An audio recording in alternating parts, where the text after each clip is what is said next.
Welcome into the Weekend Sports Buzz, 1450 a.m., 1450 to sportsbuzz.com. I am Tyler Boyd, my man Mark Blankenbaker. Mark, good morning. Morning. How are you, Tyler? We're doing great. I can't hear anything.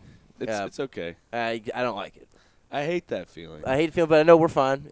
We're live and we're going. It's the weekend. It's going to be fun. Kentucky and Louisville both play today. Kentucky and Louisville at 4 o'clock. There we go. Woo. You got a beautiful voice. You do too. Thank you. But, yeah, 4 o'clock tip-off for both Kentucky and Louisville playing at home. Louisville is taking on South Florida, and Kentucky will be hosting Texas A&M, the newest SEC member. We will speak with, from USFNation.com, scout partner Larry Weisbaum, to talk about the game, and we'll also talk about a little bit of Willie Taggart maybe. Absolutely. I'm excited to hear from him. I want to see what's going on there with Willie Taggart. Absolutely. And didn't Ron Cooper just get hired there too? Ron Cooper just got hired there. What do you think about that? Nah, Being the former Louisville guy. I think that the guy was a great assistant coach, and as long as he's not running the show, he should be okay at South Florida. He was a great Rally's spokesman, right? I think he sold more Rally burgers than any Louisville coach in history. That's what I thought. And, he was fantastic. So we'll talk about that a little bit more as well. For the Texas A&M game, we're going to talk to David Sandhop. He is with the Scout site as well, Aggie Websider.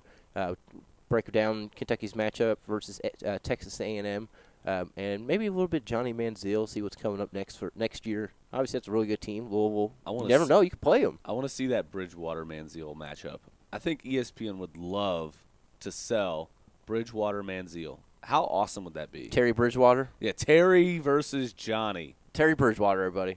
Get the name goodness. right, guys. He's a really good quarterback. But it was, even though they have no idea who he is, it was still cool to get Louisville football to be, mentioned during the national championship broadcast. But I will say, and because this is a big station and everything, I would like to ask that Catherine Webb please stop calling me. Hey, she's blowing up the phone, and I know you're listening, Catherine. But it's not going to happen. Now, I was on Twitter this morning. You can follow me at Boyd KentuckySports.co. And on this, Catherine Webb, she's the girlfriend of J.J. McCarron, quarterback of Alabama, for the ones that don't know. She tweeted, "This is my beautiful sister." So now her sister is officially famous. She's like a sophomore or junior at Auburn. There's another one. She's a younger Webb. And basically, I guess her sister wanted to get her famous. And now they're both huge. Yeah. Huge. Hey, big sis, can you tweet my picture out? Can you tweet me that I'm beautiful and we'll get this? We'll become rich together and take over the world, kind of like Pam Anderson did. It's like we could be the next Kardashians. Yeah, I don't know if they want to go that route. They are way too gorgeous for that. Kardashians are dirty girls. Well, the Kardashians, they always had like the ugly one. They do. Wasn't she adopted though? I don't know. Nobody really knows, and nobody cares. She probably turned out so badly in the looks department that they just told her that she was adopted. Talking Kardashians on the Weekend Sports Buzz, because everybody knows Mark and I know our Kim and Khloe Kardashian. I don't even know their names. That's all I know about them. That's all I know. Anyways, Weekend Sports Buzz. Anybody want to get in? A lot to talk about today. Our guest going through talking basketball. Who knows what we're going to do? Little NBA's going on. A lot. 384-1450 on the Oxmoor Ford Lincoln Buzz line. Playoffs. Talking about playoffs. We are also. It's going to be cold as crap today for Baltimore, Denver. I mean, they're talking about like -2. I don't like Saturday playoff games. But it's not the NFL. They're coming. I know they are. They've been doing that for a couple of years now, I'm pretty sure. Maybe a while. It's supposed to be cold. It's going to be cold. But super cold. That's football. That's playoff football.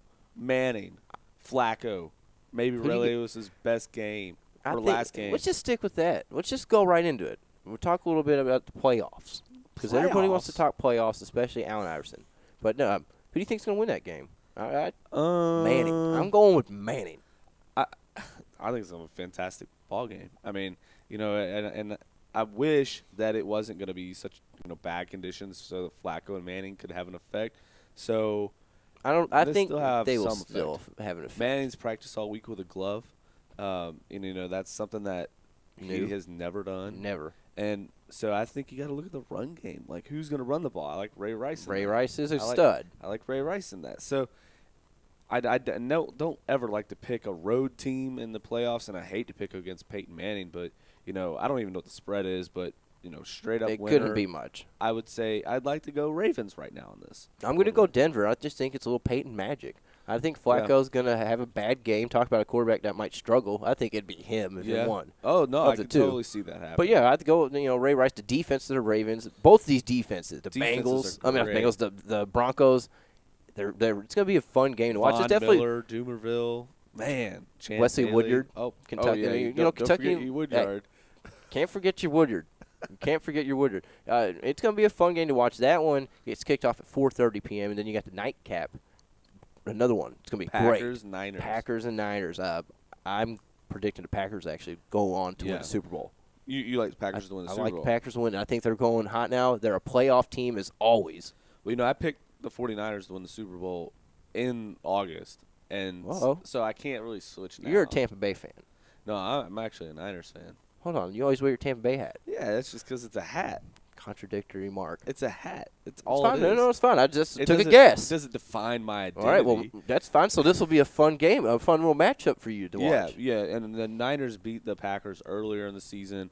I have to think that Green Bay that was is the first game of the season. I think it was, like, first week of the season or something. Would you wear a UK hat around, Mark? I wouldn't wear that. Why? It's just a hat. It's just a hat, but it says something more. We're Tampa Bay.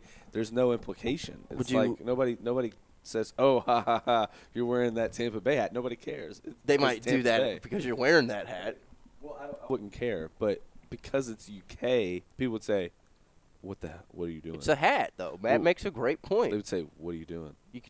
Maybe plus blue doesn't. I'm just trying to keep you from contradicting yourself. You don't want a blue guy. Blue doesn't really look good on me. But red, where Tampa Bay is a red hat, it's a red hat. Looks great on me, obviously. So you'd wear anything red? Ball State, Indiana, maybe? Yeah, I'd wear Ball State. Well, the Crimson doesn't really do well either. No Bama for you? Well, my family has Roll Tide, so I do have some Bama gear because my family has some Roll Tide. It's not my family has Bama gear. My family has Roll Tide. That's all you need to say. Yeah, I get some stuff at Christmas, and I'm like, Roll Tide? Yeah, but back to the game here, the Green Bay. I think it's going to come down to the final quarter. Obviously, both these high scoring game. No, best defense out there possibly in San Fran. Yep. Green Bay's. Everybody thought at the beginning of the season their defense was going to suck. It's one of the better in the league. It is. It's going to be a fun one. And, it's going to be a lot of fun. Battle of quarterbacks. You got to give it to Aaron Rodgers. Really, like the best three defenses in the NFL are on display today. It's true. Ravens, Broncos. Don't count out Seattle though. That D is stout. Yeah, but that comes tomorrow, and they're definitely in the discussion. But if you want to talk defense, today is a day for defense. How about the playoff teams that are left? Obviously, you have Baltimore, Denver, Green Bay, San Fran all day. Then you have Seattle, Atlanta, Houston, New England. This is a pretty good playoffs. Yeah, it is. And I look at Atlanta. They've the best record in football. Yep. Okay. People are still questioning that. And I don't think they're going to make the Super Bowl. And call me a hater, okay, whatever. It's a tough stretch. Haven't really, I haven't been convinced by them all year, even despite all those wins. I like kind of. I like the winner of the Green Bay 49er game to go to the Super Bowl out of the NFC. I agree. And then I like the winner of the Ravens Broncos to go to the Super Bowl. You don't think I think the Patriots go on tomorrow and win. I know we talked about tomorrow with Kelly. I think the Patriots win tomorrow against Houston. I think Tom Brady. I think it's going to be a battle between New England and Houston. No. No. And the winner of that game in the Super Bowl. Oh, New in the England Super Bowl versus Green Bay. Green Bay is who you said. And I think Green Bay will knock them out. I think it'll be one of the better Super Bowls in maybe 10 years. Well, I think it's going to be. I'm throwing out just thoughts. I think it's going to be a great 49ers game. Yeah, it's going to be. I mean, I would if 49ers win, I'm not going to be surprised at all. Oh, definitely. I would be surprised out of this group. The only team that would surprise me that won the Super Bowl would be the Seahawks. After that, the other 7 teams, I could see it. Because they're all that caliber. They're all very good. They all had fantastic seasons. But the Seahawks, really, I look at them. Russell Wilson, seriously? Is Russell Wilson, could he really win a Super Bowl? And that's my biggest question. Could I see Russell Wilson holding the Lombardi Trophy I could see 3 or 4 weeks from now? What I can't see is Pete Carroll getting it this quick. No. I can't see Pete Carroll holding that up. He's sloppy Pete. I can't see Pete Carroll holding that trophy, just like I can't see Lane Kiffin holding the crystal ball ever.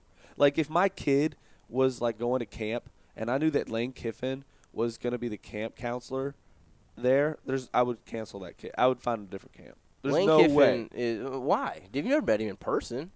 That dude messes up everything. So does Bobby Petrino, but you said you No. Bobby Petrino's different. He may mess things up, but he gets you there while he's there. Okay, Lane Kiffin. Give Kiffin another year. His team next year might be really good. People have been saying that about USC. You see how many people came in for his All-American game? Yes, but dude, he can mess up oxygen. I know.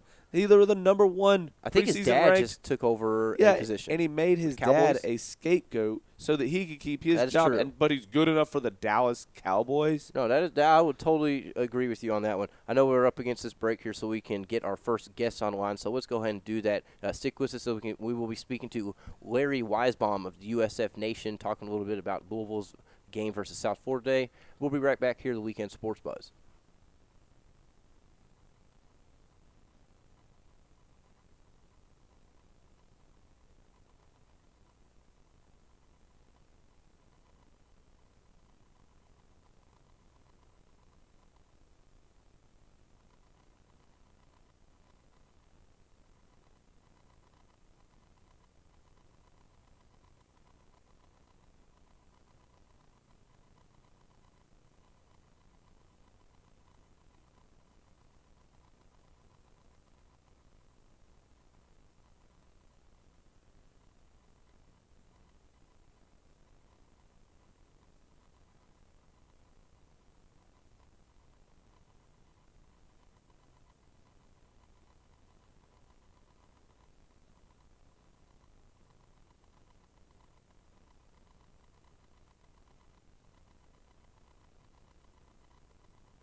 Oxmoor, Fort Lincoln Buzzline.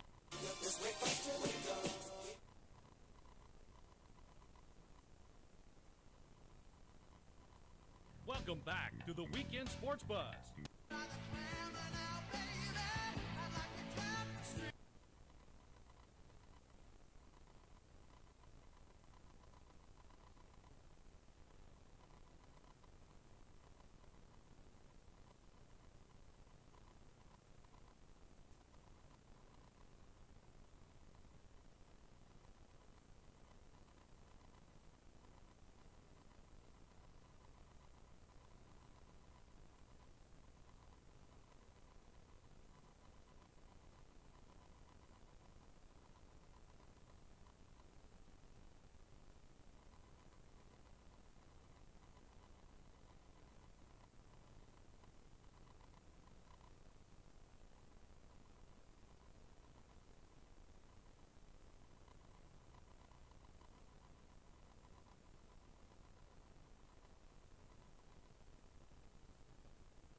Welcome back to the Weekend Sports Buzz.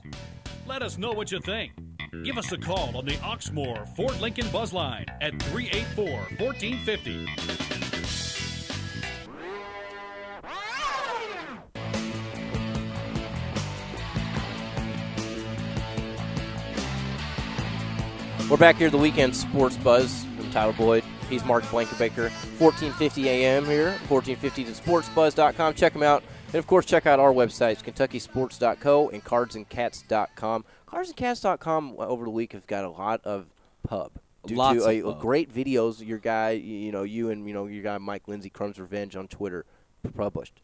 Good work. I know, man. Thanks a lot. We really appreciate it and everybody that watched. And we just had a great time producing those videos. And Mike did an incredible job, putting them together and making them and polishing them up. But really, let's get down to business, brass tacks. The Louisville football team and the program and the university and the fans really made the video. We just put it together. It's all about the fans. It's all about the team. We're fans. It's all about the fans. Absolutely. And, I think stuff like that is fun for everybody, and Mike did an incredible job, as usual. I've watched most videos. I haven't seen the final one yet. I might tune in today. I don't want to throw up. You probably want to miss that one. I don't want to throw up. We spent a lot of time on Bourbon Street filming Thank You, Coach Strong. People saying that to Coach Strong, and then also talking about what Cardinal football means to them. And the final video was released over the week, right? Yes, it was. And we didn't really know, honestly, while we were filming it, we didn't really know where we were going with it. But we just thought, let's get this, and let's figure out what we're going to do with it later. And what happened was the final video, which, man, people really liked. Oh, it's got a lot of publicity. I heard the Underdogs talking about it. Vanetti, he was pushing it. It's a lot of people like it. Absolutely. A lot of people like it, so good work there. Again, it's cardsandcats.com. Check it out. Before I get into it a little again, we're not going to have our guest day. We talked to him. He's got a issue. He's very busy. It's okay because, Louisville's going to beat up South Florida anyways. Very busy and important. It's okay. Not a big deal because we have better news anyways because our guy Dave Spelker is going to come on here in 20 minutes, and we're going to give away more Harlem Globetrotter tickets. There is What? And Lynn's Paradise Cafe closes. We'll talk about that after this because this segment, it's not brought to you by, but, I just want to mention Oxmoor Ford Lincoln. It's located across from Oxmoor Mall. Free shuttle service with an exceptional customer lounge. Oxmoor Ford service, great people, great prices, great service every day. Get over there, check them out. Glad to be big partners with Oxmoor Ford Lincoln. We've been with them for a while now, as well as InsureMax. Download our app, the Android or iPhone app, and listen to the 1450 to Sports Buzz crew in crystal clear digital quality.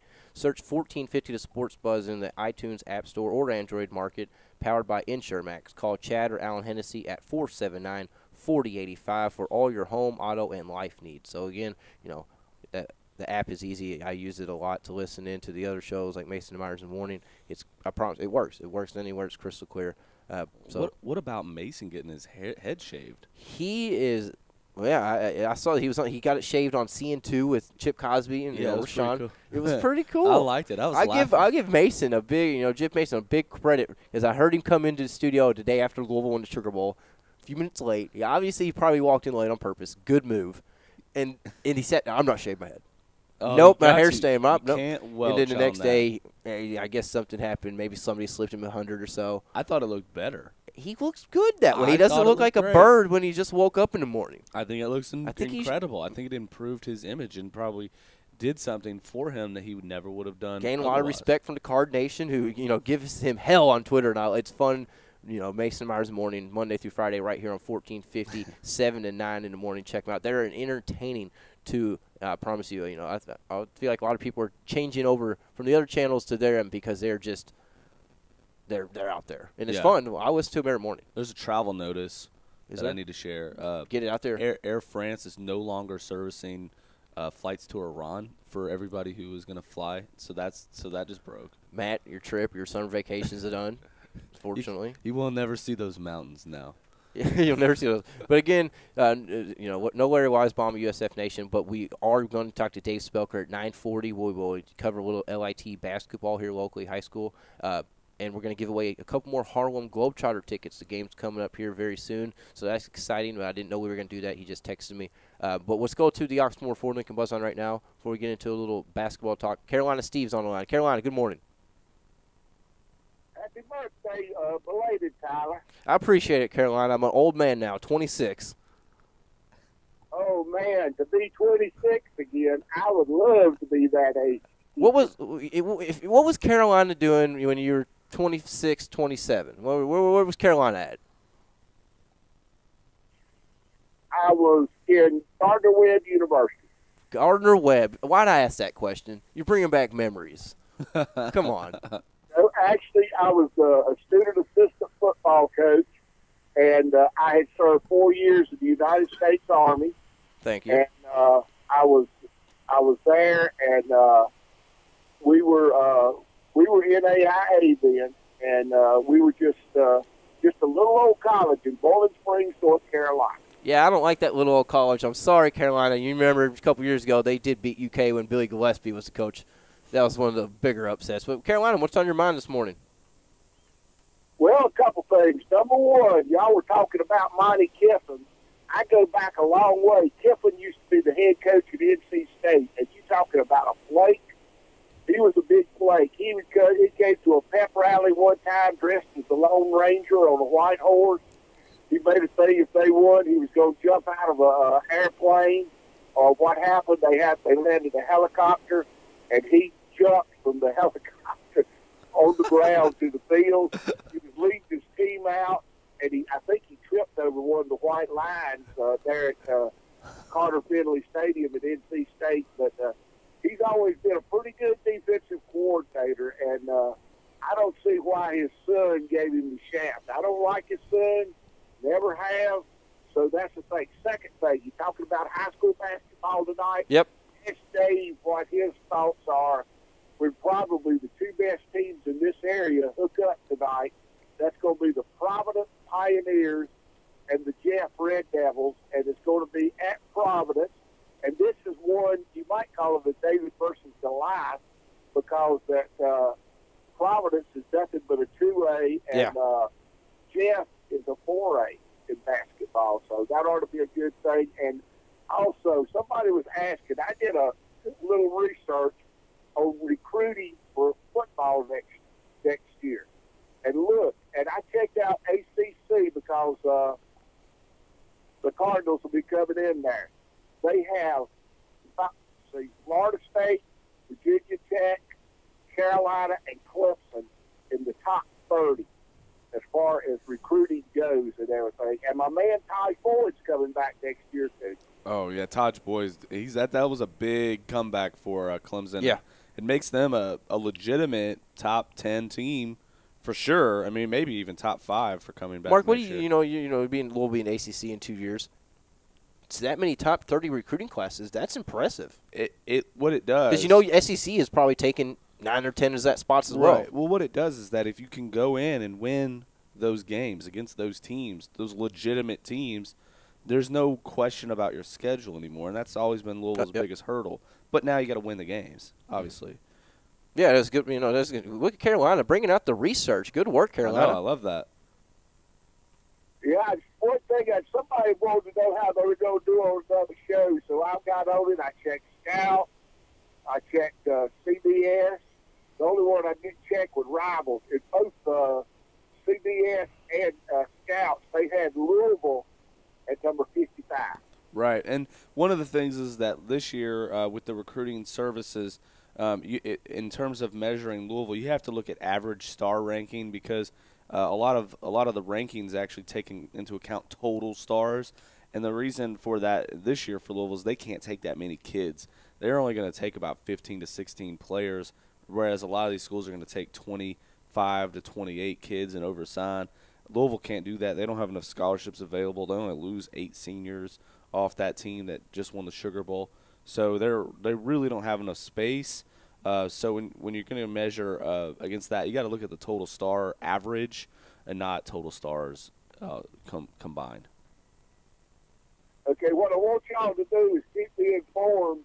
I want to know who the Louisville is going to get to take Boise State's place on their schedule. It was an away game and everything. And if Conference USA were smart, they go ahead and bring in the teams that they were going to take the year after. That way, maybe I could actually, before the Louisville went to the ACC, I could actually see my purple and gold play up here. I know we probably wouldn't win, but like I said last week, I would be there representing purple and gold. Absolutely. Y'all have a good day. If the mayor calls in, tell him I said hello. We'll do that. We'll do Carolina. Yeah, it was a little banter between Carolina and friendly banter between Carolina and the mayor last weekend. Nice. Well, on Carolina Steve's question about who's going to replace Boise. Yeah. Well, now it looks like Louisville and the Big East will also have to replace San Diego State, who, by all accounts, will be staying in the Mountain West, and that'll probably be official next week. That San Diego State will decide to stay in the Mountain West, and that is currently a home game for the University of Louisville. So Louisville's going to need to do to replace 2 games, and I think what's going to happen is the Big East is actually going to replace both those games with conference games with other teams that are going to be in the conference, because other teams are also losing games by Boise and San Diego State not being there. So, but I do know that the ESPN is working on premier game, and I did a story on Louisville definitely needs it for next season. It Right. might be a worse schedule than this year. Right, and everybody kind of says it might be replacing the Ohio game or the Eastern Kentucky game, which they would just reschedule those to a later date rather than cancel them. But Louisville needs a premier game, and if ESPN is going to put it together for them, I'm really interested to see it. And I did a story. Texas A&M. Right. Well, I did a story, and I actually circled Texas A&M. I did the story on Cards and Cats this week. Texas A&M out-of-conference schedule is absolutely pathetic. It's one of the worst out-of-conference schedules. Most SECs are. No. I know Florida plays Florida State, which is, obviously one more extra game. In the is SEC huge. West, it's by far the worst. I mean, even Alabama plays they play a preseason game against Virginia Tech, and then they play 3 patsies. And I understand in the SEC West, that's a ridiculous. You don't need to, increase the degree of difficulty at all. But you kind of do need to play an out-of-conference game to prepare. I agree. Mean? And right now, I don't know whether or not A&M was to take on a top 10, Louisville team, but they need a better game. I think. On the Bama part there, them in the SEC West, losing a few guys. Decided that Eddie Lacy isn't going to head to the league, which is really surprise to me. They have TJ Yeldon behind him. He is going to be a stud as only a sophomore. The right tackle, DJ Flucker, made official.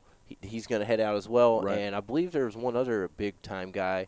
Either way, they have so much talent, it doesn't matter. Well, they have a lot of talent, but one of the things that wins titles is experience a lot of times. And these guys, in college football, that was a very veteran group that Alabama just won the title with. And, a couple of years ago, they didn't win the national title because they lost a lot of their leadership. And so it'll be interesting to see, who kind of steps in. And I'm kind of tired of the state of Alabama winning titles. 4 years in a row. I know Auburn, Alabama. I'm ready for it to kind of move, and I would be okay if Texas won one or something. Now, like how that, about I was talking to Kelly last Sunday on the show about that a little bit. Imagine if Louisville won the championship this year in basketball or Kentucky. Right. Both have an opportunity. Louisville obviously a lot better opportunity. Next year, Kentucky seems to already be the favorite. Yeah, it could be a type of basketball thing where this thing stays, the national championship stays in the Commonwealth for maybe 2-3 years. That would be neat, and that wouldn't annoy me at all if that was happening. If Louisville won it this year and Kentucky won it last year and the next year, I might be okay with Louisville winning it. I don't want you to, trust me. It'd be fun. But I'm just tired of Alabama winning it, and it's just kind of like Texas A&M. I'd like to see them win one. I'm not ever going to say I'd Louisville. like to see Mark. Louisville win. I'd like to see Louisville win one. 384-1450, the Oxmoor Ford Lincoln Buzz line, 414-1450, the Lotus Gunworks text line. Got a few minutes before we hit our second break here and get Dave online. Marco, what you mentioned a few minutes ago, a little local talk here. Lynn's Paradise Cafe closes. Shut the door on January 1st. They're having some kind of weird thing going on with their employees, and so I saw something about that on Wave 3 last night. They were kind of breaking the law a little bit. Accused of abusing workers, not abusing, punching, but borderline of maybe. Where am I going to get my chocolate chip pancakes now? God, there's going to be a void now. Were you a big Lynn's? I've never eaten there. Never either. But it's a landmark. It's a landmark. It was on that television show, that a big food where they go around like Top Chef or something. Something. I don't know. It was on there. It's a nationally known sad news for a lot of people like it. I wouldn't be surprised maybe down the road it returns. I think it probably will. I think this is maybe a. There's going to be a donation. There's going to be something that gets them over the hump. I don't know, but hey, Lance Armstrong, will come clean on Oprah. Congrats. Yeah, on Oprah. Swear. Oprah's done. What's she going to do? A 1 hour, 2 hour special? I guess. Yeah, I don't know. But Oprah. Lance Armstrong's he's going to come clean with Oprah. He's going to cry. Some sort of special. And Oprah's not done, by the way. She has her own network. I know she has her own network, but I thought her show on the other channel is done. But I think she has her own network. She can go in whenever she wants. Oh, of course she can. She's Oprah. She can probably go into any network when she wants to because she's Oprah. She can't come on our show. No, sorry, Oprah. You're not the KentuckySports Network. You can ask. Yeah, but you'll have to wait in line. Why didn't John Hancock get that interview for us? I mean, John, if you're listening, which you should be, if you're not, I'm gonna have words with you. I mean, honestly, we should have had John Hancock on that. How did we lose out over Oprah?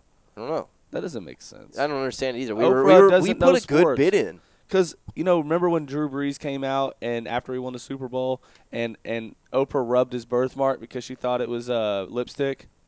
She doesn't know anything about sports. The same thing's going to happen to Lance Armstrong. Is that a true story? Yeah, Google that. Hey, YouTube that. Bring us back. E-Post Fox, Matt, one of the two. Just Oprah rubs Drew Brees' birthmark. It's hilarious. That is weird. It's hilarious. That's very weird. Because she doesn't know anything about sports. But on the Lance Armstrong, doping, big deal. Everybody's known you've been doping. The entire sport dope. The entire sport dope. Just like baseball. Do you care that bicyclists dope? No. Me neither. No, I don't care about at all. I don't care about. There's one thing I don't care about in the sports that may not be sports. And right. It's bicycling. Like if everybody in the field is on steroids, and so are you. I don't care. Now I'm supposed to be mad at you? Exactly. What? Lance Armstrong did huge numbers for the sport. Oh, yeah. And then the thing is that this is all kind of run by French folks. Is this Oprah? Oh, yeah, wait for it. KentuckySports.co/TV. Watch it. Oh, that's Stash.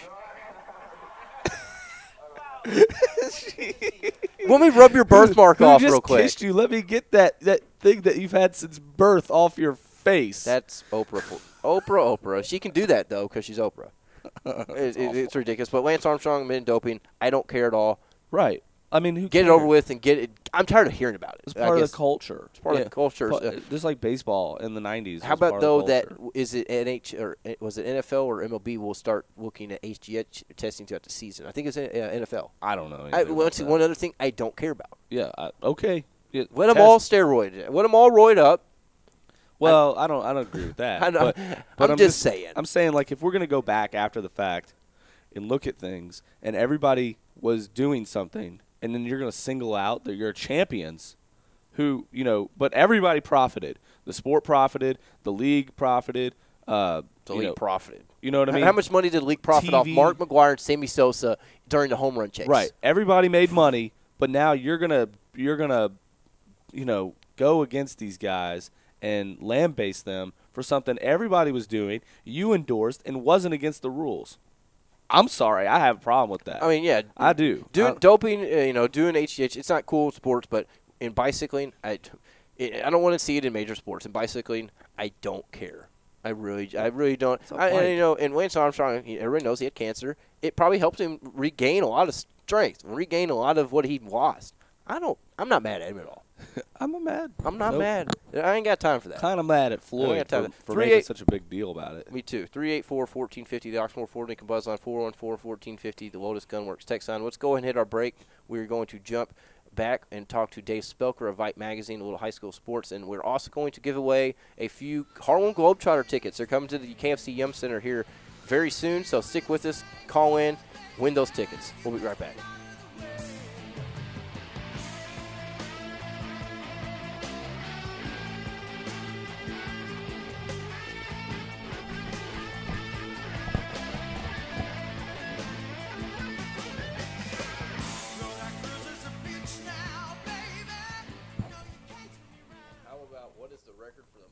Scored in a boys' high school basketball game, 135 by Danny Heater in 1960 in West Virginia. And he said, and if somebody calls in and gets an individual score. An individual. That's the all-time. He said in Kentucky the record is 114 by Wayne Oakley in 1954. I want some pancakes. You want to take either answer? Pancakes!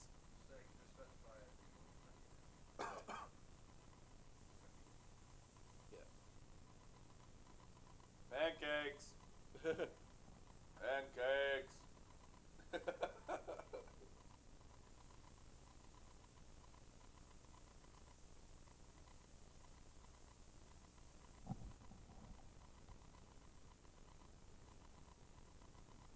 All right. What is Wow. The line for autographs is already wrapped Oh, yeah. around. That's right. I'm glad you put that on top of it.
It's the week.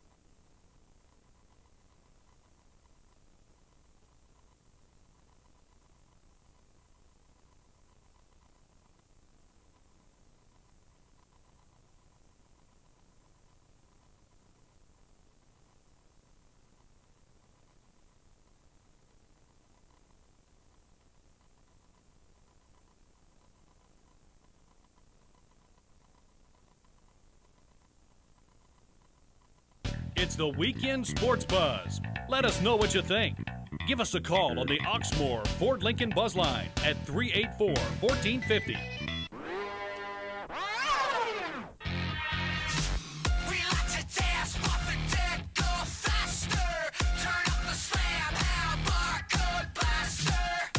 We're back here with the Weekend Sports Buzz, 1450 a.m. Check us out on 1450thesportsbuzz.com. Time to go to the Oxmoor Ford Lincoln Buzzline for our Saturday guest, talking high school sports directly from Vipe Magazine, Dave Spelker. Dave, good morning. Hey, good Saturday morning to you guys. How you doing? We're doing good. Glad to have you back on the weekend. Obviously, I brought you out on last Friday and Inside the Press Box. We covered a little bit, but it's good to have Dave back on traditional Saturdays. Well, that was fun on Friday, but Saturdays is good too. So we got a lot of basketball coming up next week, gentlemen. Yeah, we do. It's January 14th, if I'm correct, Dave. The Louisville Invitational LIT gets underway. It does. It's at a new venue this year. It's on the campus of Valley High School at the J.C. Cantrell Gymnasium, and that facility is very, very nice if you haven't seen it yet. It's going to be the host of the boys' LIT. However, the girls, who will tip off next week for theirs, are still going to be at Bellarmine University for theirs. But now, this will all be out at Valley High School this year for the boys. Now, does Valley High School have a new facility, I'm assuming, or recently newly built? Yes, and it's very nice. And I look for the school system get a lot of good use out of that. It's kind of a new end of town for people to travel to for events, but they've hosted some volleyball and I think wrestling events out there thus far, and it's very nice. So, again, we're talking about the LIT tournament that is getting kicked off here January 14th. It'll go all week, ending at the championship game January 19th at 7:45-ish p.m., again, at Valley High School. So, Dave, there seems to be about 20 teams in this tournament. Moore, PRP, St. X, Doss, J-Town, Fairdale, Mel, Christian Academy, Manual, Seneca, Eastern, DeSale, Southern, Collegiate, Western, and Iroquois. A lot of local teams, a lot of good talent in the field. A lot of, 20 teams, like you said, all of them good teams. The only team you might see that's missing is Bullitt East. Yeah. They opted to play in a tournament in Missouri during this time period, so we'll miss them. Where's Ballard? Still, with Ballard, Central, Trinity, PRP, and then the schools you were mentioning there, it's a loaded field, and it's going to be some really good basketball. We're looking forward to it. Yeah, it'll be a very good field. Trinity, Ballard, two of the top teams in the state. Dave's VIPE top 10 list. They've been consistently in there as well. Ballard has Quentin Snyder, Mark, global commitment, one of the best, if not best, point guards in the state. Absolutely, this whole field is really exciting. Even with Bullitt East, kind of opting to play somewhere else, the field is still absolutely loaded. Yeah, I mean, incredible lineup. Gauge for the coaches to see where their teams are. About halfway through the season now, and a tournament atmosphere where you're playing good teams, several games over a short period of time. So the winner of this, you would have to think is going to, maybe be a notch ahead of the rest of the pack, because they will obviously have been battle hardened for playing these games. How about that upset last night, St. X over Trinity out at Freedom Hall? Yeah, I heard about that. How was the crowd, Dave? I was not there. My daughter was there. Okay. She said it was very loud. St. X obviously came to play. They played a stifling defense all night. I mean, obviously by the score, 45-42. Yeah. Not a lot of offense on either side, but St. X gutted it out. And I was not aware that they had not beaten Trinity for like 7 years. Yeah, I was about to ask you that. If I was trying to remember back. I know they didn't win in the past couple years. Couldn't remember exactly when. 7 years. That's a long time, and that's a huge win, especially what Trinity's doing on football streak. Yeah. So, obviously, Coach Klein's excited about that. That is definitely a good springboard for St. X to come into this LIT. Now they're going to play Butler. I think Fairdale in their first game, and let me tell you, Fairdale, that's my dark horse to win this LIT. By the way, I really like what Coach Longacre's doing out there. He's got a balanced team. I think all of his starters score in double digits. They've got the name of the tournament with their number 24 Boo Crabtree, so they got all the mojo going. They just beat Butler last night. So I looked for Fairdale to make some noise, and that first round matchup, St. X Fairdale's an awesome game. That should be a good game. We're talking LIT basketball with Dave Spelker of VIPE Magazine right now. The tournament gets kicked off January 14th at the JC Control Gymnasium at Valley High School, and it will end January 19th, 7:45 p.m. for the championship game. So, be sure to get out to, the Valley High School if you're in the area, if you want to go watch a great tournament throughout the week. Dave, I did want to ask you something that's going on today. I was checking out VIPE Magazine, the ihigh.com/VIPE Louisville, and there seems to be a National Guard Border Bowl football game today, high noon. There is. That's down on the campus of Campbellsville University, and there is more than a handful of local players playing in that. Traditionally, I think it's maybe heavy with high school seniors from the southern parts of Kentucky. Uh-huh. But we do have, and the list of those players is on our website, as you mentioned, but I know there's a couple kids from Ballard. player from Central. You have, here, I'll read it off here, Dave. You have Cam Lewis and Joey Bloomfield of Ballard, Bradley Nagel of Fern Creek, Dominique Brown and Wade Holtzclaw of John Hardin, Dominic Johnson of Central here in Louisville, Johnny Hopkins of North Hardin, and then Carl Rosler of St. X. So, yeah, there's a lot of local talent. And I'm glad that the Louisville, Metro Louisville area players are starting to filter into that game. Anytime you get to play another state, I think they're trying to build this series with Tennessee to maybe the status that we had a few years ago when, that game, rival game was bigger and played at the Commonwealth Stadium in Lexington. So good luck to them. Let's beat the Orange and bring home that trophy for the state of Kentucky. Yeah, it'll be a good one. So that's Kentucky versus Tennessee, little Senior Bowl game type of feeling down at, like Dave mentioned, to Cumberland University, Dave? Yes, I think that's Williamsburg, Kentucky. Yeah, that's correct. That is what it says right there on your little blog. Dave does a good little blog, over here on the iHigh Greater Louisville site. Dave, you do good work. Well, thanks. Between taking pictures and writing stories and selling an ad and emptying the trash, I try to put some bits of information up there for everybody. Now, Dave, I think we got to get into something special now. We talk high school sports going on. There's plenty to talk about. We're going to have Dave on. Like we've been doing every Saturday. But we have a event coming up at the KFC Yum Center. Is it January 20th? Am I correct?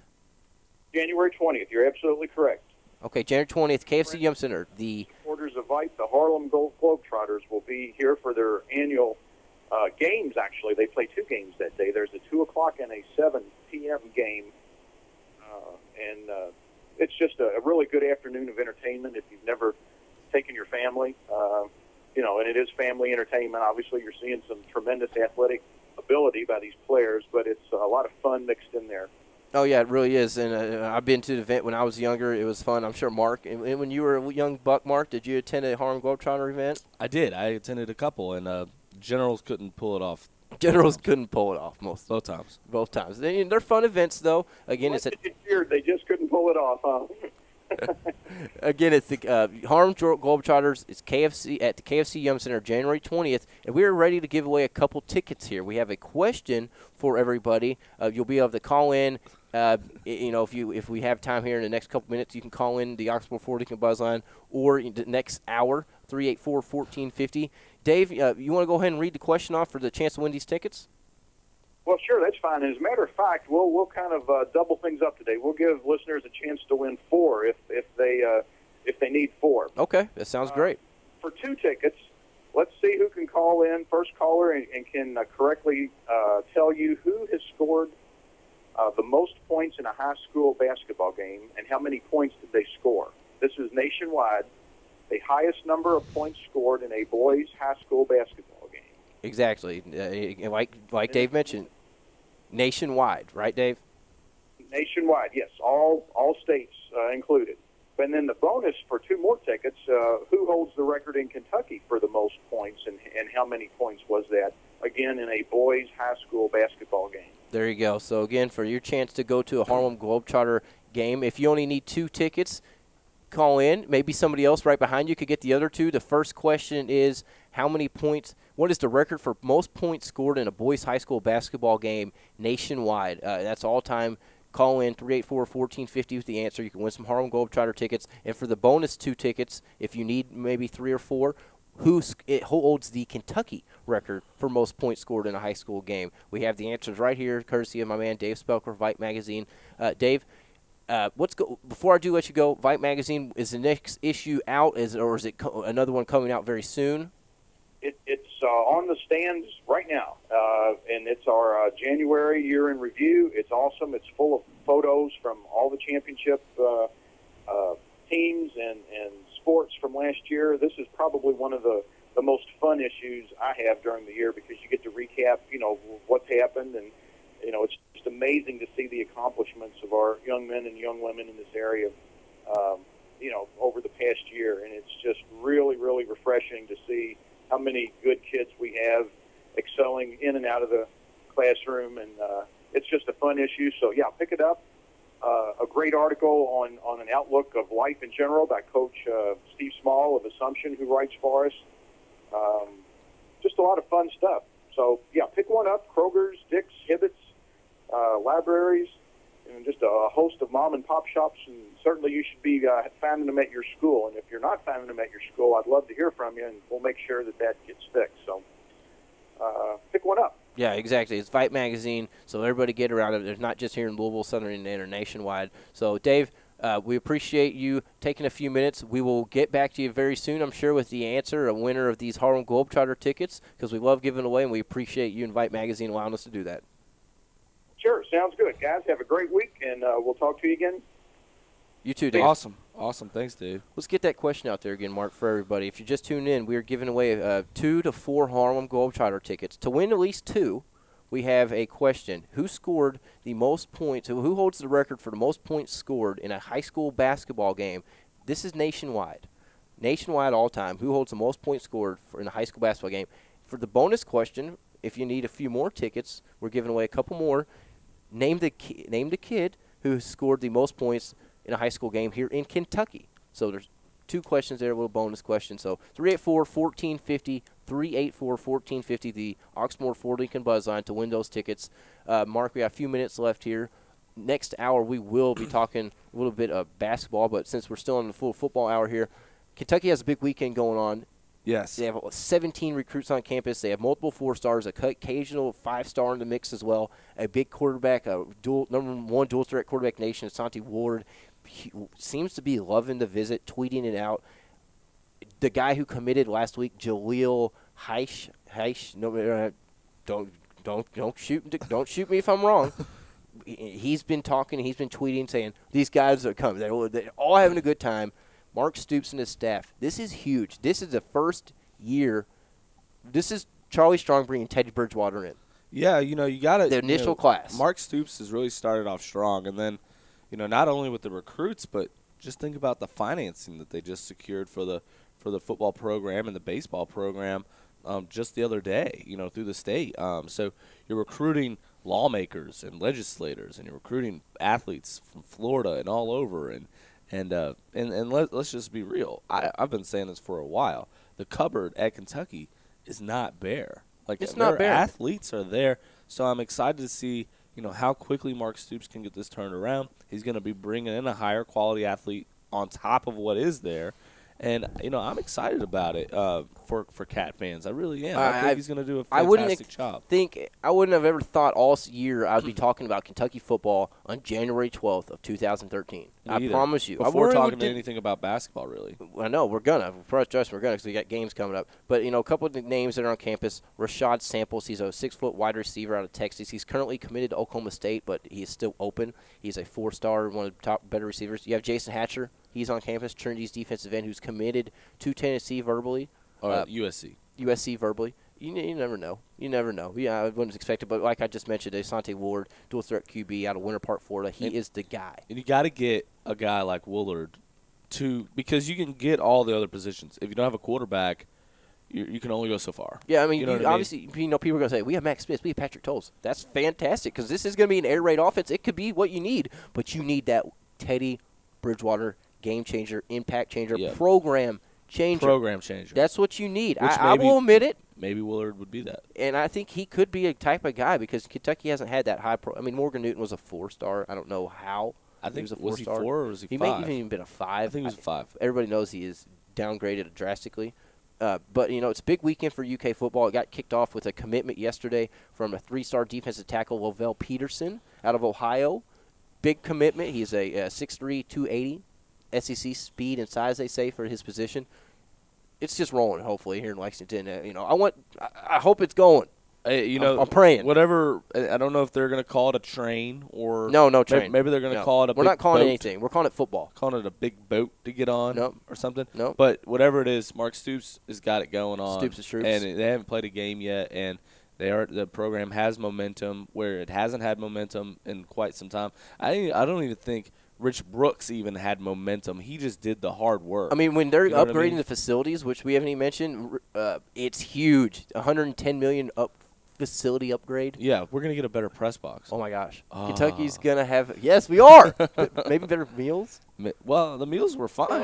Just occasionally. You didn't like the sketchy occasionally, but yeah, better press box. The stadium upgrade. It's gonna be fantastic. You can get on UKathletics.com to read all about that. President Eli Capilotto. And it's good. Capiluto. But the deal is that they're actually going to reduce some of the seating capacity. That's fine. And make it better quality, Good. which I think is huge. We can drop it off a few thousand. It feels 72 at Commonwealth or so, but yeah, $110 million renovation, Commonwealth Stadium, and another training facility. Capulato said in a video message, this is it's critical. Everybody knows it's critical. This has been needed for a decade, maybe two. Yeah, Kentucky would have great facilities in the SEC right now if it was the early 1990s. Thanks. Okay, you know what I mean? Hey, just like what's his name said, everything happens in Kentucky 30 years later. Exactly. Well, in this country case, music's it's 20 here. 20 years 20 later. years later. Okay. We're close.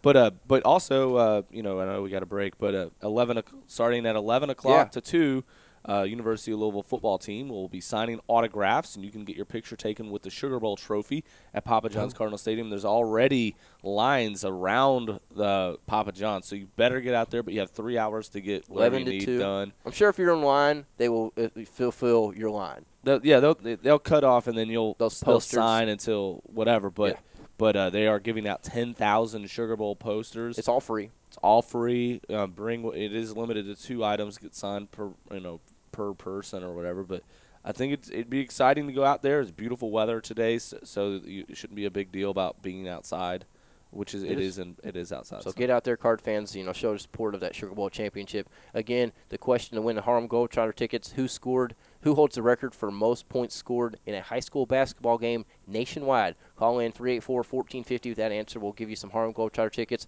We're going to take our break. Come back in the second hour, talk basketball. David Sandhop from Aggie Websider will come on and talk a little bit about UK's game versus Texas A&M today. So stick with us. This is the Weekend Sports Buzz.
Welcome back to the Weekend Sports Buzz.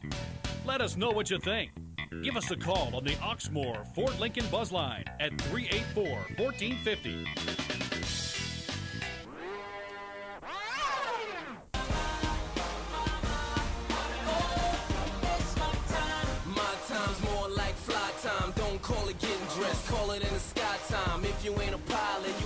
We're back here the second hour of the Weekend Sports Buzz. 384-1450, the Oxmoor Ford Lincoln Buzz Line. 414-1450, the Lotus Gunworks text line. If anybody wants to get in on today's conversation in this hour, we will be talking basketball. But before we get into it, we have a guy on the Oxmoor Ford Lincoln Buzz Line. Dan, what's going on? Hey, what's going on this morning? Oh, I nothing. want to talk Kentucky football. Let's do it. Well, you talk about this expansion that's going on at the stadium, and that's all fine and good and dandy, but really my big question for you is if a player's coming out of high school and he's good enough to play in the SEC, even with a $100+ million expansion, do you think it's a reality that that player's going to choose to come play for the Kentucky program versus a Tennessee or a South Carolina or an Alabama or even a Texas A&M? That's a good question. I guess that's what everybody is saying. Look, you're Kentucky. You're at the bottom of the SEC. Why would you want to go there? Well, you got a new coach in there. You got a new maybe motivation factor in there from the guys wanting to get people, not the high school recruits, the coaching staff, getting these kids on the campus. They can basically, if I was them, tell them, look, you can build what's not ever been built, basically. Yeah. You can start the program for this quarterback, an example, Asante Woolard. This could be his school, basically, kind of like Teddy just owned Louisville. Right. I'm a big Louisville guy, okay? Everybody knows that. But for Kentucky football, it has to start somewhere, okay? You have to get a guy like Mark Stoops who has relationships all over the place. And guess what? What Kentucky has right now? They have positions where people can come in and start and play 4 years. There's a lot of players who don't want to wait their turn. They feel that they're good enough to play right away. If they went to Alabama, they'd have to wait their turn. Yeah. That's an advantage. Okay, you get a guy like Mark Stoops who knows what he's doing. They trust him. High school coaches trust him. They'll get their players in front of them. And this is an opportunity to play in the SEC right away. And, yeah, is Kentucky football as prestigious right now as Alabama or even Tennessee? No. No, it's not. But it has to start somewhere.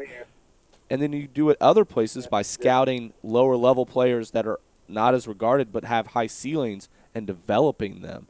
Players that aren't really getting a chance but that have athleticism and can develop. And if you're a great coach, it has to start somewhere.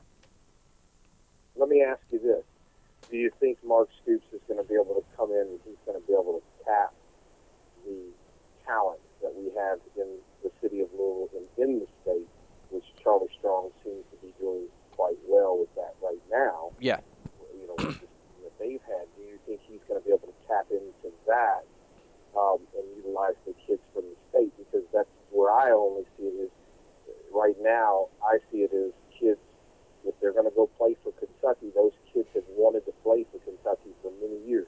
Mm-hmm. I think you have a lot of kids on, now I might be wrong, but I don't think you have a lot of kids on Kentucky's roster that said, I've got all these other choices to go. Tennessee's calling and Alabama's calling and all these other schools are calling, but I'm going to choose to go play in Lexington because I think they are where it's at. How many years do you see this until it gets turned around? Well, your first thing there, Or Texas A&M, or do you see it taking a few years? Obviously, they have a tradition of football program. A&M is they're Texas A&M. They are the 12th man, I guess. Well, yeah, in Texas A&M, I've been really outspoken about this for over a year.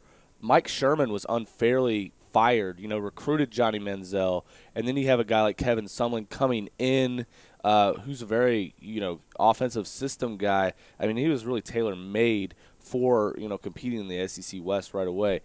I think, personally, the thing with Mike Sherman is Mike Sherman was an NFL-minded coach. Yep. I don't think he was geared to coach at the collegiate level, whereas Sumlin is Someone's a bad man. I can't take anything for someone, but I think Kentucky will be there in 3 to 4 years. I'm not saying they're going to play for a national championship, but I think they can compete for that 9-10 win mark, maybe an occasional SEC championship berth, and that's all I want. And yeah, but you can't take anything away from. I just think that Kentucky has to recruit nationally. I think they have to get the kids that want to be Wildcats from the state, and I think that there's enough of them because Charlie's doing great now. But in the other 2 recruiting classes he's put together, he hadn't had a Jefferson County kid on any of those. So there's still a lot that Kentucky has been able to take advantage of from the city and from the state. And I think that Mark Stoops is going to do a fantastic job. Yeah, I agree with you there too. My last question is I am hearing around other radio sectors is that should we even be discussing Kentucky football, especially after the season they had, and now you're on to basketball, which Kentucky's a basketball school, it's a basketball state. Is that the more pressing topic we really should be discussing, or do you guys just want to talk about A&M for now? No, we don't want to talk about A&M for an hour at all. We're actually going to talk to an A&M guest here in a few minutes. Let's see here, David Sandhop from the Aggie Websider. I'll listen to the A&M guest, and then I'm going to get off and listen to your show. Thanks for taking my call, guys. You too. Have a great one, Dan. Anyways, we got to go right back to the Oxmoor Ford Lincoln Buzzline because I think we got a caller or two sitting on there waiting for the trivia. Am I correct here? See the first one, Adam, Elijah. We'll see Elijah. You there? Yes, sir. How you doing today, man? I'm fine. How about you guys? We're doing great. I'm assuming you have the answer for our trivia question for some Harlem Globetrotter tickets. And the question was, who holds the record for most points scored nationwide in a high school basketball game? What's the? You have an answer for us? I'm going to say it's Herman Sager. Oh, that would be incorrect. It was a good guess, actually. Dave Spelker of Vite Magazine, our guest, he gives me all this information. I'm going with Dave's answer. Do you have maybe an answer for the bonus question, though? The bonus was who held the record for most points scored in a high school game here in Kentucky. Now, if you can find that, feel free to call back because we have the bonus question for 2 other tickets as well. Okay. All right, thanks, man. I'll try to answer. Let's see here. Let's go right back to it. Adam, let's see. Jamie? Jamie, you there? Yes, sir. How are you doing today, ma'am? I'm good. How are you? We're doing great. Do you have an answer for our question for these Harlem Globetrotter tickets? I have 2 answers. I have my husband's answer and my answer. Okay. Oh. I guess I got to pick one, don't I? I guess you got to pick one. I guess it's who do you trust more, your word or your husband's? His, because I have no idea. Who is it? He says Pete Ah, Maravich. Pete Maravich is not correct. Now, if Dave better be right with this answer. I will say that. It is not the right answer. Now, what is your answer? Who are you going to say? I'm curious to what you were going to say. I was going to say Corey Fisher. No, that was a good guess, though. I actually know who you're talking about. A good guess, but that is supposedly the wrong answer as well. I will throw a hint out there. You can get back online and call back if nobody's got it. 1960 is the hint. It was done in 1960. Jamie, we appreciate the call. 60. I wasn't even born then. Hey, Okay, thank you. I wasn't either. This is a tough question. I will say that. I wasn't either. It's Who Dave's question. It's Dave Spelker's question. Dave doesn't want to give these tickets away. I don't think he does. He doesn't. I think he wants to go to the game. He wants to. But he could go probably for free. But He we do probably have can. another one on the line here. Hopefully this caller has the answer. Marty, what's going on? Not much, guys. How's it going? Yeah, we're doing great. Appreciate the call. You got an answer for our question? Yes, sir. Danny Heater. You are correct. Boom. Now, Woo! did you know Confetti that, or flies. did you research it? Just be honest. Did I research it? Yes. Yes, sir. Good. I had to do the same thing when he asked me the question. Yeah, Danny Heater, 1960 in West Virginia. Next thing, do you have the bonus answer maybe, or do you need 2 tickets, or do you only need 2, or do you need 4? That's not a first answer. I really need 4. Okay. Do you have an answer to the bonus question? I don't. Ah. Well, The bonus is who scored the most points in a high school game here in Kentucky. So if you could maybe get off, call back, and get it, we got 2 more tickets for you. what happened to Big Cameron Mills? It is not Cameron Mills. That's a good guess, though. I like that guess. Good guess. It is not Cameron Mills. It is, I'll give one hint for the bonus, 1954. So, Jamie, stay on the line. Actually, Jamie, Douglas at the studio, if you can get his information. And then, Jamie, get online, get that second answer for us. I'll get the second answer for you. Awesome. Stick on the line. Douglas, get his info. Yeah, there it was. Danny Boom. Heater, 1960. He scored. How many did he score? Take a guess. I want to say Danny scored 112 points. 135. 135. 1960. That's a lot of points. That's a lot of ball hogging. I mean, think about it. Was he the only player on the floor? Was it like 1-on-0 and he just like waited for like 5-second, inbounds? I mean, wasn't how do you score 135 points in a high school? Wasn't there a college kid or high school kid just like last month that scored 100? I know, but how do you even do that? No, that's my question. I don't know how. If I was on the team, Mark, and you started jacking up 50 shots, I'm going to go and steal it from you. You're not going to get the ball. We're just not going to. Sorry, son. I'm going to take a jumper. But if he's hot though, if he's just like on fire and everything that leaves his hand is going in, I'm probably just going to be okay with it. But if he's like 50 for 200 or something crazy like that, but you have to speed up the game so much to get that many shots. Even in a game. You know what I mean? Oh, it's ridiculous. The game has to be so fast. I don't know. Well, maybe he was cherry picking. That might have been what I was doing. Hey, I've cherry picked. I'm going to have to see some film to verify this. Danny Heater, 1960. Congrats to our guy Marty for getting that answer right. Now, we do still have the bonus question for 2 more tickets. So if anybody's listening and you still want a chance, the question is who scored the most points in a high school basketball game here in Kentucky? The all-time record here in Kentucky. We already had Marty answer Danny Heater for nationally. So get in there, 384-1450, the Oxmoor Ford Lincoln Buzzline. You might want to wait one segment because we are going to come back with our guest from Texas A&M. We're going to talk Texas A&M basketball game against Kentucky, David Sandhop from Aggie Websider. So stick with us. Here's the Weekend Sports Buzz.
Welcome back to the Weekend Sports Buzz.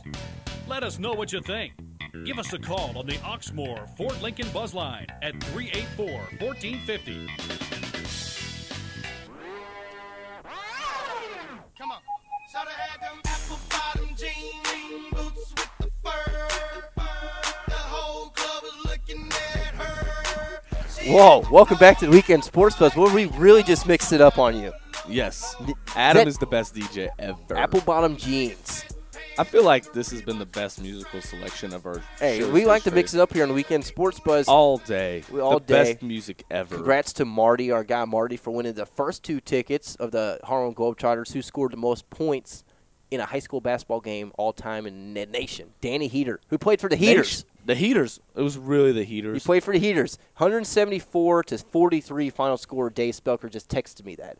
174 Think about this. 43. It's all two-pointers. All 2-pointers. All 2-pointers. It's crazy.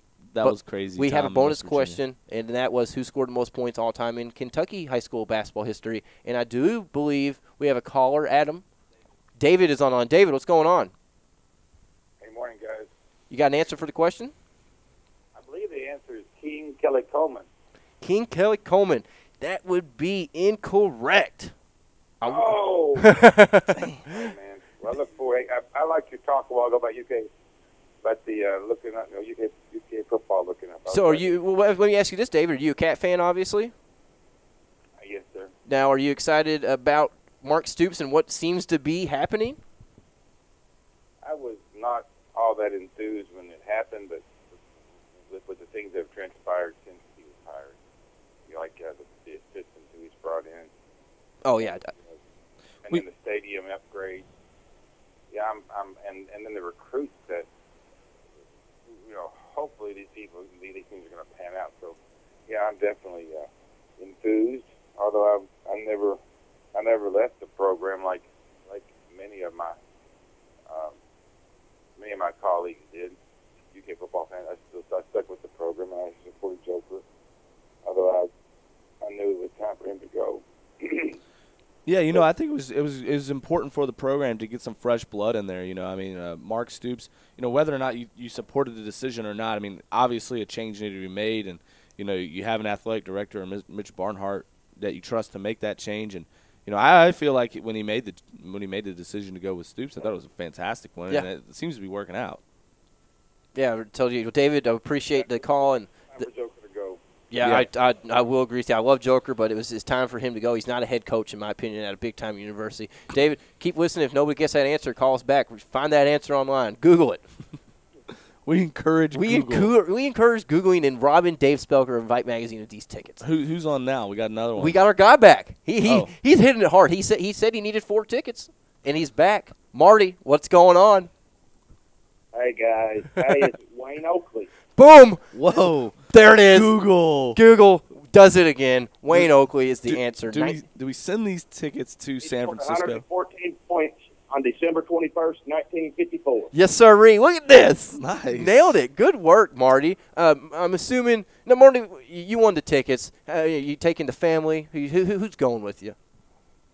Oh, me and the wife and 2 kids. There you go. Sounds like a great little trip. It's January 20th right here at the Yum Center. I'm sure Douglas got your information. We'll get all those tickets to you. Now, next question, since you're on the line, and you're obviously a great caller. Kentucky fan or Louisville fan? Oh, Kentucky all the way. That's what I'm talking about. We gave the tickets to the right guy, Mark. What you know about that? Well, yes, of course. Now, what do you think about today's game? And what do you think about the rest of the season for this basketball team, Marty? Well, I tell you guys, they're going to have to improve a whole lot. The way they've been playing lately, they just come in spurts. The way they played against Louisville was great.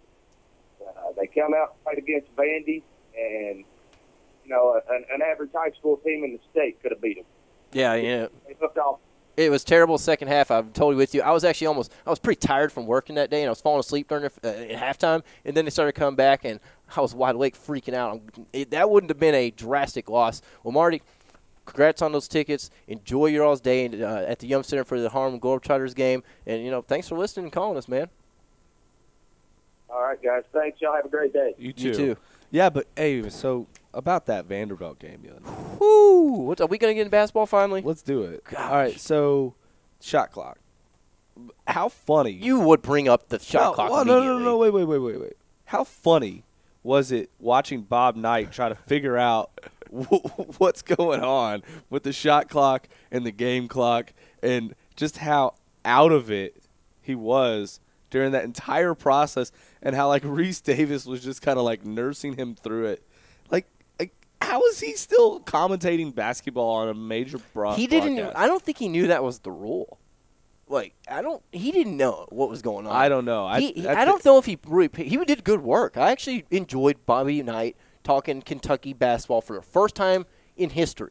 He did okay until the final few minutes where it was. I think he was falling asleep. He might have been tired. His Depends may have been wet. I don't know. It could have been, man. But the ball was definitely in Nerlens' hand, and game should have gone to overtime. But whatever. Whatever. They won. It was on the road. Their first true big road win. I know Vanderbilt's not good. Yeah, They're Vanderbilt's not good. pretty bad. They're bad. They've lost everybody. Just like it is like in Kentucky. But they were out such a huge lead, and it just kind of happened all at once. It was one of those The fluke comeback. games, fluke halves where Yeah. you just don't know what's going on. Right, you're and just it like, happens how every is this team. happening? It And that's does. why I'm okay with it. Yeah, it's it not going to happens. happen today. Kentucky plays Texas A&M today, 4:00 p.m. at the Rupp Arena. Texas A&M, they're coming off a win against Arkansas, who I think Arkansas is going to be a very good team in 2 to 3 seasons. Right. Good coach over who came from Missouri. Mike Anderson. Mike Anderson, thank you. But Texas A&M, 198th overall in rebounds, 187th in assists, 99% in country in field goal percentage, 231st in points per game. They are not generally a great team. I'm looking at their schedule here. They lost to St. Louis, Yes. Oklahoma, and Southern. Hey, Yeah, they're not good. Yeah. Kentucky should handle this team very easily. They're sitting at 11-3. Don't hate on the record. They haven't played many teams, which is okay. That could be good for them down the long run Yeah, it to could get be. to the NCAA tournament. Get some wins in there. You're coming but in the to Rupp. RPI is going to be way down. You're just not as talented as Kentucky. I do expect Right. Kentucky to handle them very handily. What happens if they don't? Like I'm let's say scared they have to death, to like be a honest with similar you. type of game against Vanderbilt. Do you feel like this is a team that that isn't going to come together like we have been talking about, that Kyle Perry's been famous for doing, and maybe this team just can't do it, or maybe they're not as talented? Because I really feel like this year's high school seniors are more talented than this year's college freshmen. I mean, I really feel actually, that way. it might be with you. The Yeah. upperclassmen are the cream of the crop right now. Yeah. McDermott, Phil Pressey, Peyton Siva, Right. Russ Smith. Just naming a few guys. I think I totally agree with you. But I was reading CBS Sports. Gary Parrish put out a piece looking ahead to the rest of the season, and he mentioned Kentucky. They asked him, will they return to their 4th consecutive Elite Eight? He went on and said, they're going to return to their 3rd consecutive Final Four. Really? And that's what he thinks. Wow. I know I've been reading other people thinking, look, I they just haven't haven't clicked. They're seen not that going to yet. click. Yeah, I just haven't seen that happen. I don't- And this is when we normally see Nobody it. believes Cal, what he says. He's being honest. This team is not there yet. Right. Nobody believes him. Well, but this is when it normally happens, like mid-January, when you're like, okay, this Kentucky team, they've gone through their struggles, and here they go. Now they're going to start rolling. I really feel like there's just something missing from this team.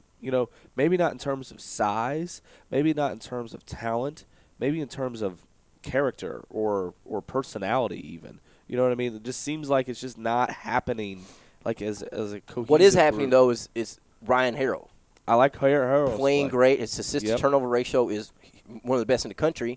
He is scoring the ball. He's figuring out his shot from a month and a half to today is 100 times better. If it'll click, it'll go. It's just it needs to click. I think it takes time. He needs to figure out Kyle Wiltshire. He needs to figure out what he needs to do with Kyle Wiltshire, because if Wiltshire's not hitting shots, Wiltshire should not probably play. And honestly, maybe he shouldn't play anyway. Because No, you have to play him. but If he's hitting shots, look what he did against Louisville. Yeah, he almost brought him that's back true. to the game. That's true, but he's such a defensive liability that if you're down in a game, it's like, do you play him because of his shooting, or do you not play him because he's going to get blown by? I mean, literally, and he's going to get your bigs fouled out. He's a problem. It's a problem. Yeah, and you can't have a weakness like Can't that. have that weakness, but Kyle Wiltshire generally performs. He's his defense sucks. It's just officially flat out. But how is it continually this bad? He's slow. He is a guy that can't gain more speed. He's not agile. He's just one of those guys. Yeah. I have a couple friends that are very athletic kids. Could have played baseball and whatnot, but you know what I didn't? Because they are that slow. This bigger guy is too slow. You can't teach speed. You can't teach speed, and you can improve it, but you can't improve Kyle Wiltshire. Right. But I'm excited. You got a lot of season left for the basketball team. They're fine as long as they go through SEC with 2-3 losses at most. They'll get a 2-3 seed. They can't lose to anybody terrible. I'm saying. They need if those losses to come. It could be to a Missouri. It could be to a Florida. I mean, right now, I think like all the bracketology, they have them like in 7 to 8. Yeah, I mean, I think 2 or 3, and you make a good run in SEC tournament, you're fine. You're going to get that an upper seed, not a 1, not a 2, maybe 3 or 4, and I'm okay. You have to make a run. But regardless, the way I see it is nobody wants to play them in the first weekend if you're a top team. Nope. I mean, if that's a 7-8, if Kentucky is your 7 seed, you're mad. And that's one of the reasons why I talk about Louisville. Okay, number one, Louisville's not going to get in Kentucky's bracket. They're not going to put Kentucky in Louisville's bracket. They're going to put them on opposite ends for whatever reason. But Louisville, North Carolina's down, UCLA's down, Kentucky's not there right now. Duke, Louisville almost beat Duke without Gorgie Zhang. Okay? As Kentucky almost did without Ryan Harrow. Right. And then you look at it, and this has to be Louisville's year that they're going to win it because they're going to lose a lot of these guys next year. So, I know that Rick Pitino's got some really great players coming in for next year, but this has to be the year that Louisville makes a run because a lot of these teams there's a void, and Louisville's there to fill that void. Yeah, you know what I mean? Well, today, back to the UK game, Texas A&M, no problem. Kentucky wins this game. They got to watch out for maybe for the Aggies. When you're watching the game, Elston Turner, he scores 15.5 a game. They also have Ray Turner. He puts in over 12 a game. Yep. Also, rebounds 6-7. That's what I want to pay attention to this game. I usually look at players. It's rebounding. They got out rebounded by the worst rebounding team in the conference the other night in Vanderbilt. Right. They gave up 20 offensive rebounds. That has to change, or you won't win. You won't win the NCAA tournament. It's official. You have to rebound win. In Kentucky, when you have 2 7-footers starting, you better rebound the ball. You better rebound. Poitras needs to rebound the ball too. He needs, and that's the deal is that when you got Nerlens Noel, Willie Cauley-Stein, and Alex Poitras on that front line, they should be dominating like 8 to 10 rebounds a game dominant. Oh yeah, more than, but it's just not happening. You know what I mean? And I just don't. I wish it would for them, but it's just not right now. It's not happening right now, but I mean, I'm not worried about it as long as they continue to win. Now, what I am, looking at the remainder of the schedule here for Kentucky after this A&M game, Tennessee's going to miss Jerron Mayman the rest of the season. That hurts them a lot. They could have been a good team with him. I think they're down now. Then it goes Auburn, Bama, LSU, Mississippi, then Texas A&M again, then Carolina, then Auburn. You should easily win all of those games. You should. Going into the game against Florida on February 12th, Kentucky should be undefeated in this conference going into the February 12th game. Right, but I would look at the January 22nd game against Alabama. That would be the one at Alabama, because Alabama, I really like what Anthony Grant's doing there. Got a shooter, and so that would be the one that could stop you. And we saw what South Carolina has done. They're terrible, but they're bad. Yeah, and that game's they don't have they don't Devin Downey is not coming through that door. Yeah, so and that game's interrupt. So yeah, I like what we're saying. You get down here to Florida, February 12th. And then the schedule tightens up big time. Exactly. You got Florida on the 12th. Then you come to Tennessee on the road. Then you look down to Missouri on game day, February 23rd. But it's at Rupp Arena. So Kentucky only has to play Missouri one time? One time this season. Just that I think next year will go to 2. Is it a weird deal? It's that weird deal. I don't understand. Arkansas, that will be a tough game late March. Then you got Florida last game of the season. It tightens up come February 12th. How does that work that Kentucky plays A&M twice out of division, but they play Missouri just once in division? Mark, that's weird. Okay. Hey, whatever. It's weird. But, basically, would you agree, Mark, February 12th to March 9th is Kentucky's schedule? Yes. And it was like that last year, too. I mean, it really was. It usually is. They backloaded the schedule so that all the great games. I think Kentucky's going to get out of conference with one loss. I don't think so, man. I do. I don't. just don't. I think the SEC is that bad. I will say it. The SEC is bad, but Missouri's pretty good, and Florida's really Two good. losses, I'll be fine. Yeah. I still think it's one and or two. You're gonna have a couple sneaker in there, like like Arkansas or Alabama or something like that. So I think absolute most. I just don't see it happen. I think Kentucky's too NBA talented, too talented as a roster to lose to these lower Gardner Webb type of teams, which some of these teams are. you might be right. Well, I guess we'll find out. 384-1450, the Oxmoor Ford Lincoln Buzz line, if anybody wants to jump in the action here. We're going to come back on this break and cover the Louisville game because they're taking on South Florida today as well. Revenge. Should be revenge game. Should be easy win. I guess we'll find out, Mark. It's never easy against them. This is the Weekend Sports Buzz. This crazy on night spinning my dough. Had $1 million vibe in the body to go. Them birthday cakes, they stole the show. So sexual, she was flexible, professional, drinking Xano. Hold up, wait a minute, do I see what I...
Welcome back to the Weekend Sports Buzz. Let us know what you think. Give us a call on the Oxmoor Ford Lincoln Buzz Line at 384-1450.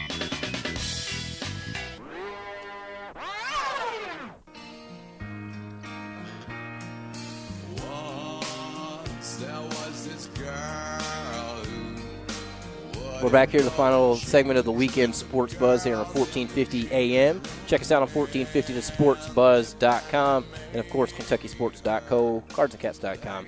We're going straight to the Oxmoor Ford Lincoln Buzz Line. We got our guest on the line now. A little confused on their time earlier. No big deal. David Sandhoff from the Aggie website or Texas A&M Scout site. David, what's going on?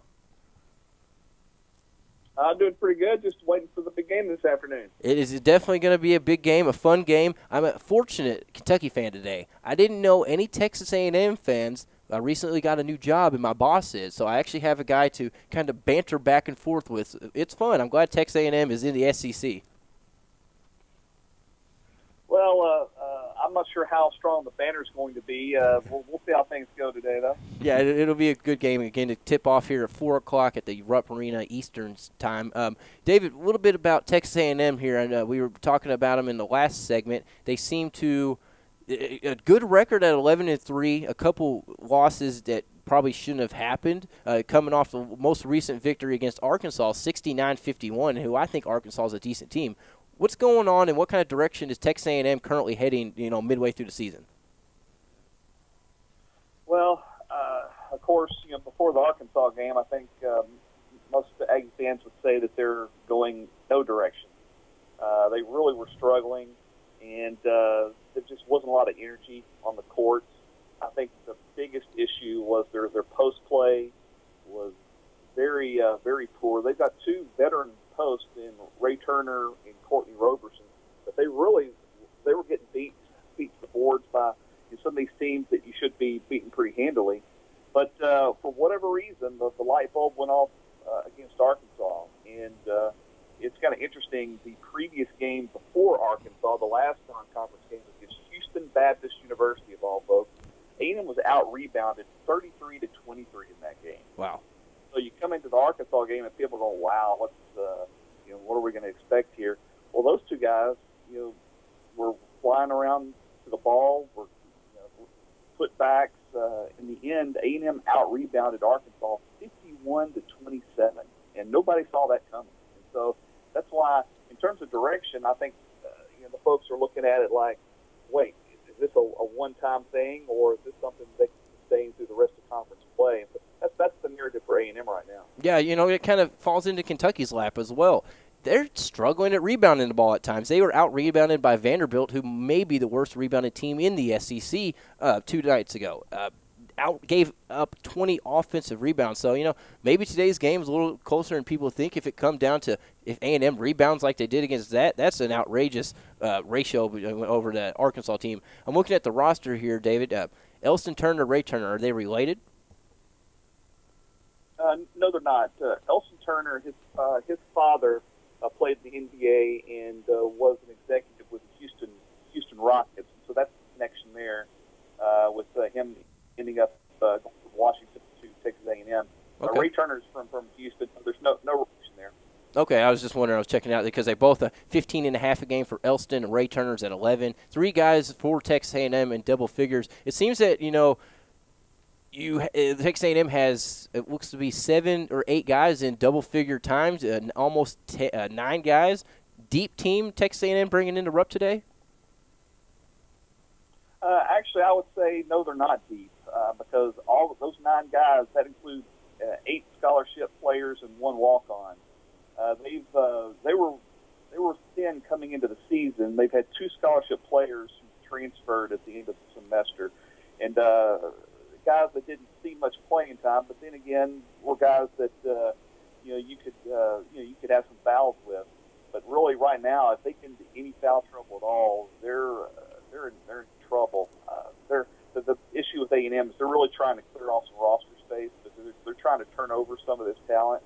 I think the issue, not to get too far away from the topic, but the issue here for Billy Kennedy is that he really came in and inherited a Mark Turgeon team that was a little bit slower, built for the half court, and Billy Kennedy is a guard, wants a guard-oriented, up and down type of team. So right now he's really trying to flush out the roster and put in more guys that can run his style of offense. So this season they're going to be really hurting in terms of numbers, especially if guys like Ray Turner and Courtney Roberson get into foul trouble.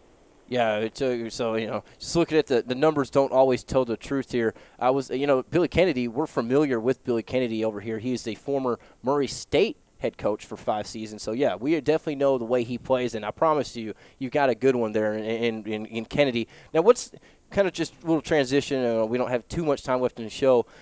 What's it like being the transformation from the Big 12 to the SEC for the fans and the university? Well, in terms of basketball, I'll be honest with you, there's been so much buzz with the football. Everything's on with Johnny Football and the 11-2 season. To be honest with you, it's kind of overshadowed the basketball. Attendance has been pretty weak, even by A&M standards. So I think they're hoping that certainly with the win earlier in the week with Arkansas, a good strong showing against Kentucky, I think they're really looking toward next week when they welcome Florida in, and they're hoping to get a big crowd there and really kind of jumpstart things. But overall, I think A&M fans are extremely excited about being in the SEC. And in terms of in terms of basketball, I think the Big 12 seemed to be a little more post-oriented in terms of what you have to deal with. SEC seems to be more athletic, running up and down. Of course, you also have, I think, a big difference in the SEC with the top tier with Kentucky, Florida, and Missouri now, and then the rest. The Big 12 was pretty much top to bottom, pretty competitive on a night-to-night basis. Yeah, I totally agree with you on that. SEC is kind of the up and down game, and Big 12. I like watching the Big 12 game. Basketball, I've always watched. A big proponent of Texas. They always have the big guy. It seems like. Now, last thing before we let you go here, Johnny Football and the Texas A&M football team. You're in the conference. I had to bring it up to you. He's only a freshman. He's got 2 more years. They just signed 3 Army All-American receivers. What's the expectations for 2013? Expectations are sky high right now, because if you look, not only are the things that you mentioned in terms of they've got a lot of the playmakers coming back, and a great recruiting class coming in, but if you look at the schedule, this season they actually had 6 road games, which is pretty unusual for A&M. Next year they have 8 home games and 4 road games, and if you look just on paper, you'd say that the Alabama game at home in September obviously is the big game, and then LSU on the road. On paper, the other games right now, it looks like A&M will likely be favored in those games. So they're looking at this that, hey, if the ball bounces right, this could be a special season that could contend for the SEC title. It would be. My guy sitting beside me, Mark here, he's the Louisville Cardinal guy, and obviously they beat Florida in the bowl game. They're trying to set up a made-for-TV type game. He mentioned on his site, cardscast.com, he would like to see Louisville face Texas A&M because you could see the Manziel versus Bridgewater. Yeah, that would be fantastic. I think that would be something that television would be, absolutely thrilled about. Maybe they would finally get Teddy Bridgewater's name proper. He's not Terry, but Johnny Manziel's an absolute blast to watch, and I think it would just be really fun to watch Bridgewater, Johnny Football. I think it would be incredible. I'd pay to see it. Yeah. Oh, yeah, for sure. Well, David, we appreciate you coming on for a few minutes at least and talking a little bit about this game. I'm sure we'll have you on down the road when it comes to football season, because everybody knows Aggies and football, 12th man. That's how you all do it, right? David Sandhop, Aggie websiter, Texas A&M, Scout.com. We appreciate it, my man. Have a great Saturday. All right, thanks a lot, guys. You too. Exciting game coming up. I think Kentucky, they don't like basketball. My boss is an A&M fan from Texas. He doesn't care that they're playing. They're just like it's going on. It's going on. Well, I think in A&M's case, I think they care. I mean, they've had some good teams at A&M, and Billy Gillespie had great teams. They beat Louisville in Rupp Arena. How did that happen? I don't know. How did Gillespie have it going on at A&M and then fall? He should have never left. Should never left. He's too big for him and his issues. Let's transfer real quick. We got some time left. 384-1450. Oxmoor Ford Lincoln Buzz. Louisville's playing today as well. South Florida. Mark, you said it before we went to break.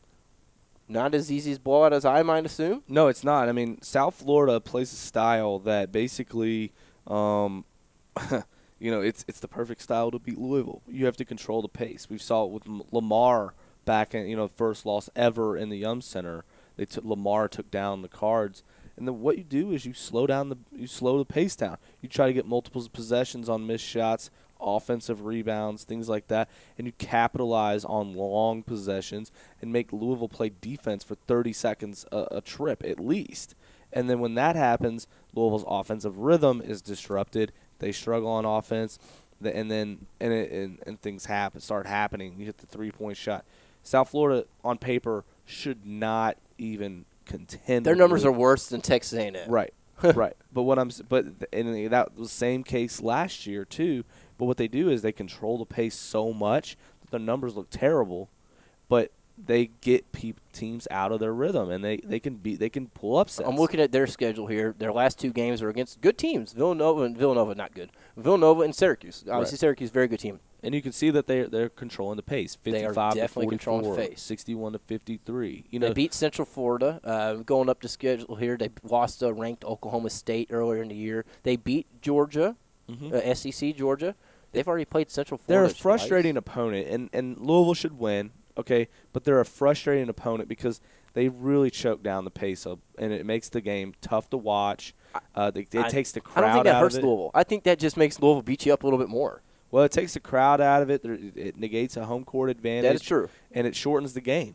And so that's one of the reasons why it's a frustrating opponent, and why they occasionally will beat Louisville.